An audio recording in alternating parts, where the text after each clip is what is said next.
সালাতু আসসালামু আলা রাসূলিল্লাহ। সম্মানিত মুসলিম ভাইয়েরা, আশা করি আপনারা সকলে ভালো আছেন। রমজান মাস এলো, রমজান মাস গেল, আবার ইনশাআল্লাহ 1 বছর পরে রমজান মাস আসবে। এই রমজানে আমরা কি অর্জন করতে পেরেছি, কতটুকু আমরা তাকওয়া অর্জন করতে পেরেছি, কতটুকু আমরা হারাম কর্ম ছাড়তে পেরেছি।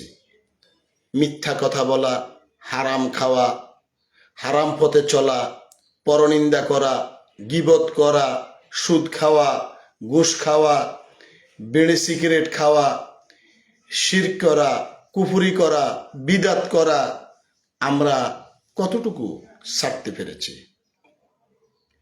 সম্মানিত ভাইয়েরা, আসলে আমাদের দেশে সবাই বা কিছু মানুষ বা বেশিরভাগ মানুষ রমজান আসলে খুশি হয়, রমজান গেলে কান্নায় ভেঙে পড়ে। অনেকেই কান্না করে, রমজান এলো, রমজান গেল, আর হয়তো পাবো না, 1 বছর পরে আসবে, বেঁচে থাকবো কিনা জানি না, আফসোস করে ঠিকই। কিন্তু যেই লোকটা আফসোস করে, এই লোকটা হয়তো শিরকের সাথে জড়িত। এই লোকটা তার ওই শিরক ছাড়তে পারলো না। এই লোকটাই বিদাত করে, বিদাত ছাড়তে পারলো না। এই লোকটাই দেখা গেছে যে হারাম জর্দা খায়, হারাম জর্দা দিয়া পান খায়, গুল খায়, সাদা পাতা খায়। এই লোকটা এটা ছাড়তে পারে নাই। অথবা এই লোকটা পরনিন্দা করে, গীবত করে, এই লোকটা এগুলা ছাড়তে পারে নাই। সম্মানিত দেশবাসী, হুজুর সারাদিন সিয়াম পালন করে, মানুষদেরকে তাকওয়ার কথা বলে।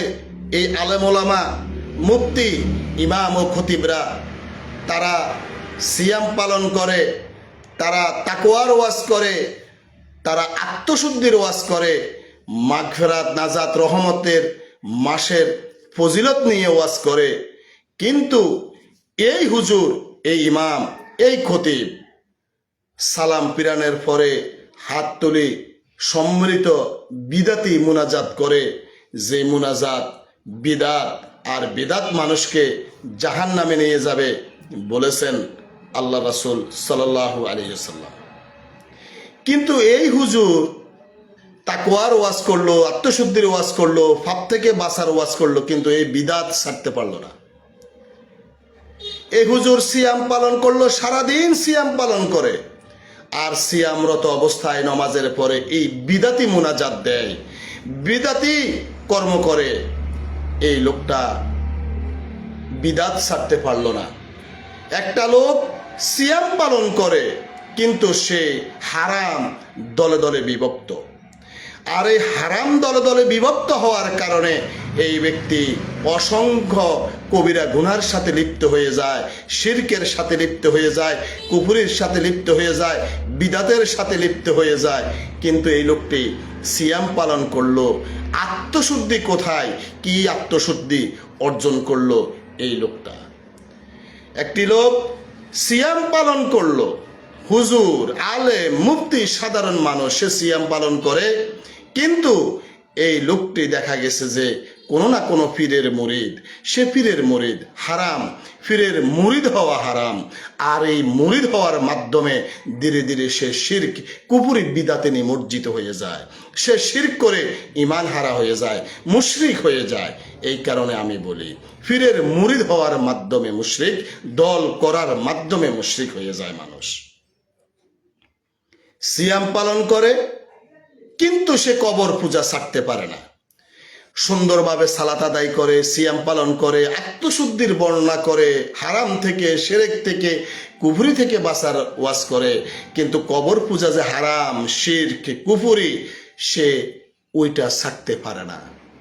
সে তারটা হারাম কুফরি বলে না, অন্যেরটাকে হারাম এবং কুফরি বলে।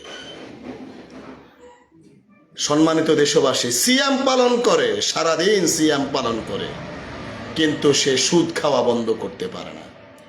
সারাদিন সিয়াম পালন করে, ঘুষ খাওয়া বন্ধ করতে পারে না। সারাদিন সিয়াম পালন করে, এই লোকটা দেখা গেছে যে আপনার গীবত করা বন্ধ করতে পারে না, পরনিন্দা বন্ধ করতে পারে না, চায়ের দোকানে বসে বসে কার কি হয়েছে কার কি হয় নাই সেটা বন্ধ করতে পারে না। সারাদিন সে সিয়াম পালন করে, ইফতার করার সাথে সাথে একটা বিড়ি জ্বালিয়ে দেয়। আহা, বিড়ি না খেলে ভালো লাগে না।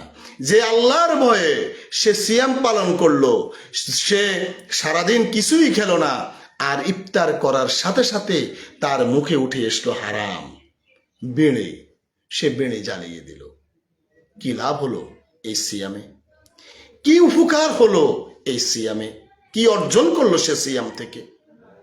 একজন হুজুর, আলেম, মাওলানা, মুফতি, খতিব, সে সিয়াম পালন করলো সারাদিন।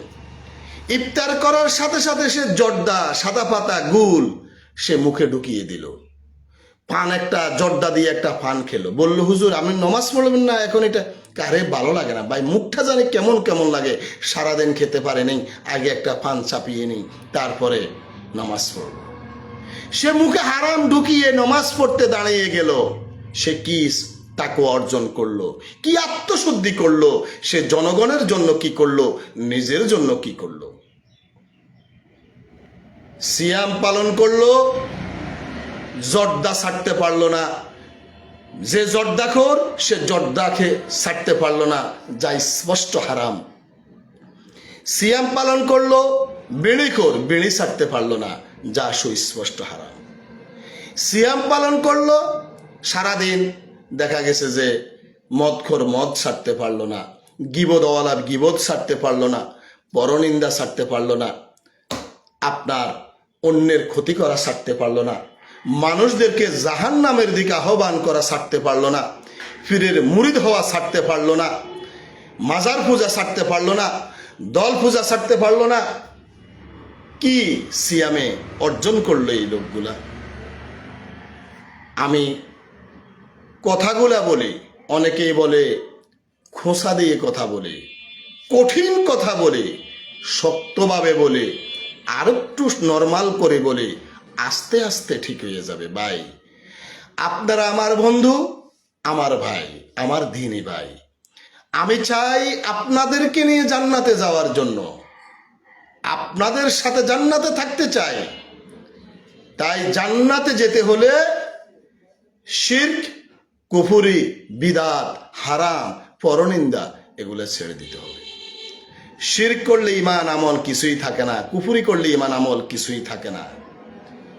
পরনিন্দা হারাম, মিথ্যা কথা বলা হারাম, গীবত করা হারাম, জঘন্যতম হারাম, জর্দা খাওয়া হারাম, বিড়ি খাওয়া হারাম, মদ খাওয়া হারাম।